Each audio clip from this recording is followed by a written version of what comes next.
আসসালামু আলাইকুম।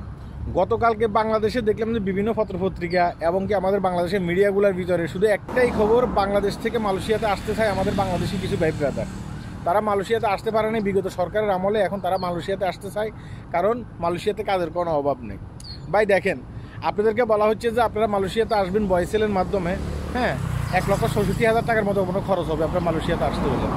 আমার কাছে মনে হয় যে এখন না আসাটাই ভালো, কারণ এখন যদি এখানে আসেন আপনি এখানে বিপদে পড়বেন। অনেক বাইরে দেখলাম যে সেখানে মানে আন্দোলন করতেছে, আমাদের একটাই দাবি আমরা মালয়েশিয়াতে যেতে চাই, হ্যাঁ, আমাদের কাজ আমরা বেছে নেবো। ভাই আপনার কাজ আপনি কীভাবে বেছে নেবেন এখানে এসে? এখানে আপনার সাথে যারা আসার কথা ছিল একটা সময়, তারা কিন্তু এখানে এসে কোনো কাজ কাম পায়নি, তারা এখানে এসে কষ্ট পাইছে। কথা কি বুঝতে পেরেছেন? হয়তো আপনি আসতে পারেন না, কিন্তু তারা আসতে পারছে। তাদের সাথে একটু যোগাযোগ করবেন, তারা এখানে এসে কী অবস্থায় ছিল। তারা অনেকে রাস্তার ফুটপাথে পর্যন্ত শুয়েছিল, তাদের দালালেরা তাদেরকে এনে ভালোভাবে কোনো কাজ দেয়নি। পরবর্তীতে তারা পাসপোর্ট নিয়ে অন্য অন্য জায়গায় চলে গেছে, তারা সেখানে গিয়েও কষ্ট পাইছে। এখন আপনাদেরকে বলতেছে যে আপনাদেরকে বয়সিলে আনবে 1,65,000 না 66,000 টাকা খরচ হবে। আমার কাছে মনে হয় যে এখানে না এসে, হ্যাঁ, ওই বয়সেল থেকে যে আপনাদের আগে যে টাকাটা আছে বয়সেলের মাধ্যমে, সেই টাকাটা আপনারা উদ্ধার করে নেবেন। কোন কোন এজেন্টকে দিচ্ছেন সরকারের কাছে এটা দাবি করেন যে বলে আমাদের টাকাটা আমাদেরকে দিয়ে ফেলেন, আমরা মালয়েশিয়াতে যাবো না। ভাই মালয়েশিয়ার অবস্থা এখন দিন দিন খারাপ হচ্ছে, মালয়েশিয়ার অবস্থা ভালো না। হ্যাঁ, আপনি মালয়েশিয়াতে আসলে বুঝতে পারবেন। আপনাদেরকে দেখলাম যে সেখানে মিছিল মিটিং করতেছেন, আমাদের কাজ আমরা বেছে নেবো, আমরা মালয়েশিয়াতে যেতে চাই, হ্যাঁ, সরকার যেন আমাদেরকে মালয়েশিয়াতে নিয়ে ফেলে।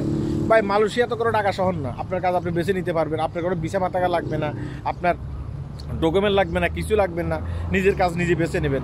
ভাই মালয়েশিয়া আলাদা একটা দেশ, আলাদা একটা শহর, এখানে আপনার কাজ আপনি বেছে নিতে পারবেন না। এখানে আপনি নির্দিষ্ট যে কোম্পানির মাধ্যমে আসবেন সেই কোম্পানির মাধ্যমে কাজ করতে পারবেন।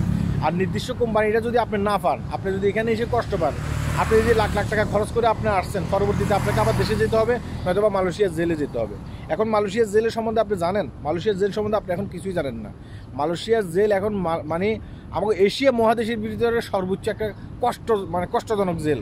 যারা মালয়েশিয়া থেকে জেল খেটে দেশে গেছে তাদের সাথে যোগাযোগ করেন। এখানে আপনি ধরেন আপনি এখানে আসলেন, এখানে আসার পর আপনি অবৈধ হয়ে গেলেন, কোনো কাজ কাম পাইলেন না, হঠাৎ করে আপনাকে মালয়েশিয়ান ইমিগ্রেশন পুলিশ গ্রেপ্তার করলে আপনি কী করবেন?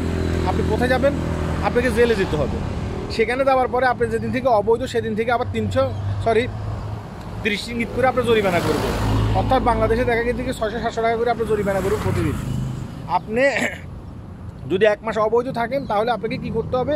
আপনাকে 900 রিঙ্গিত জরিমানা দিতে হবে। এভাবে ধাপে ধাপে জরিমানার সংখ্যা বাড়বে, আপনি জরিমানা দিয়ে দেশে যেতে হবে, এটা অবশ্যই মাথায় রাখবেন। তো আমার কাছে মনে হয় যে মালয়েশিয়াতে আসার জন্য আন্দোলনটা না করে ওই যে টাকাটা আপনারা দেখা গেছে কি বিভিন্ন এজেন্টকে দিচ্ছেন, বয়সেলকে বলেন এবং কি আমাদের গভর্নমেন্টকে বলেন, বলে সেই টাকাটা আমাদেরকে উদ্ধার করে দেন, আমরা অন্য কোনো দেশে যাবো, নয়তো বাংলাদেশে কাজকাম করে খাবো। হ্যাঁ, মালয়েশিয়াতে ভাই এখন আসার চেষ্টা করেন না। যারা আসছে আপনাদের সাথে, আপনারা আসতে পারেন না, কিন্তু যারা আসছে আপনাদের সাথে তাদের সাথে যোগাযোগ করবেন এবং কি বাড়ির আশপাশের মানুষগুলোর সাথে যোগাযোগ করবেন, তারা কী অবস্থায় আছে মালয়েশিয়াতে।